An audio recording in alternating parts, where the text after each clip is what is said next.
دنیا میں جتنی بھی قومیں تباہ ہوئیں اس کا سبب ان کی معاشی تنگی، اسباب کی قلت یہ نہیں تھا۔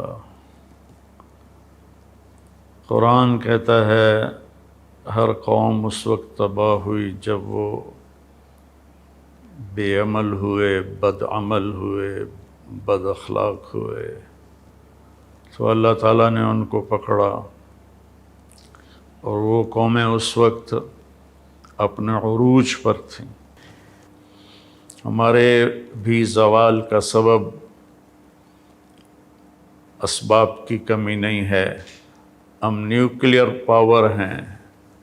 ہماری پوری امت کی پستی کا سبب صرف بد اخلاقی، بے حیائی، نافرمانی۔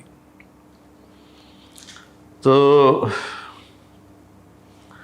جب عروج آتا ہے تو وہ صفات پہ آتا ہے، جو زوال آتا ہے وہ بد اخلاقی اور اعمال کی پستی پر آتا ہے۔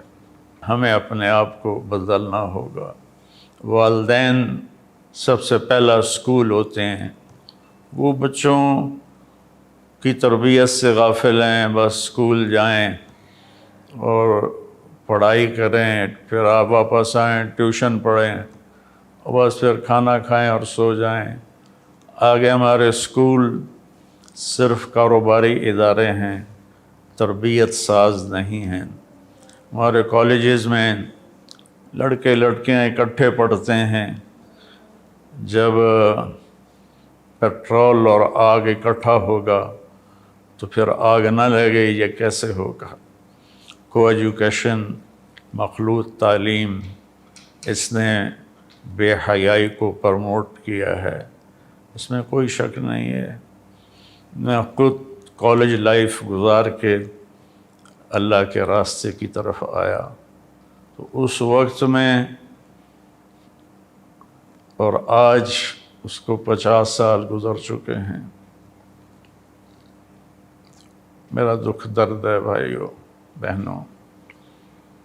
اپنے بچوں کی، بچیوں کی تربیت کرو، حفاظت کرو، اور میں سب والدین سے کہتا ہوں اپنے بچوں کے اخلاق پر نظر رکھیں۔ اسکول والے، کالج والوں سے کہتا ہوں کہ بچے بچیوں کو اخلاق کا سبق دیں۔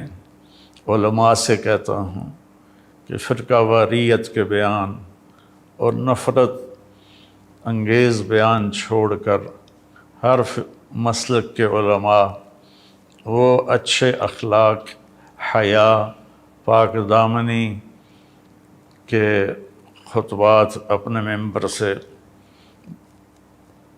بولیں اور قرآن کو بیان کریں اور سیرت کو بیان کریں۔ اپنا اپنا مسلک اپنے مدرسوں میں پڑھائیں، لیکن ممبر پر بیٹھیں تو قرآن کو بیان کریں اور اللہ کے نبی کی سیرت کو بیان کریں۔ ہمارا میڈیا ہے، وہ اس میں بڑا کام کر سکتا ہے کہ قرآن کے تفسیر کو، نبی پاک کی سیرت کو وہ مختلف پروگراموں میں بیان کریں، تو اس کا بہت بڑا اثر پڑے گا۔ بہرحال رونے کے سوا اور کچھ بھی نہیں ہے کہ میں کیا کروں۔ میرے نبی نے فرمایا تھا یوشک الامم ان تداعی علیکم کما تداعی الاکلۃ الی قصعتها۔ ایک وقت آئے گا تمہیں اس طرح کھایا جائے گا جیسے روٹی کھائی جاتی ہے اور ہضم ہو جاتی ہے اور اس کے ٹکڑے ٹکڑے کر دیے جاتے ہیں۔ تو صحابہ نے پوچھا وَمِن قِلَّةٍ نَحْنُ يَوْمَئِذٍ یا رسول اللہ، یا رسول اللہ کیا ہم ان دنوں تھوڑے ہوں گے؟ آپ نے فرمایا لا بل انتم یومئذ کثیر، تم بہت بڑی تعداد میں ہوگے، ولیکنکم غثاء کغثاء السیل، تم بہتے پانی پر جو کوڑا کرکٹ ہوتا ہے تمہاری وہ حیثیت ہوگی۔ تو کیا خوبصورت تشبیہ دی کہ کثرت ہوگی لیکن اخلاق نہیں ہوں گے، حیا نہیں ہوگا، پاک دامنی نہیں ہوگی، سچائی نہیں ہوگی، جیسے کوڑا کرکٹ پانی میں بہہ کے پتہ نہیں کہاں چلا جاتا ہے، ایسے ہی تم اپنی اخلاقی پستی کی وجہ سے تباہ و برباد ہو جاؤ گے۔ تو بھائیو بہنوں، کوئی حکومت ایسی نہیں ہے جو سچ کو نافذ کر دے، پاک دامنی کو نافذ کر دے۔ یہ انفرادی ذاتی معاملہ ہے۔ ہم خود اپنی زندگی میں حیا، پاک دامنی، سچائی، رزق حلال، دیانتداری، پردہ، مستورات سے کہتا ہوں پردے کو رواج دیں۔ اللہ تعالیٰ نے اس میں بڑی حکمتیں رکھی ہیں۔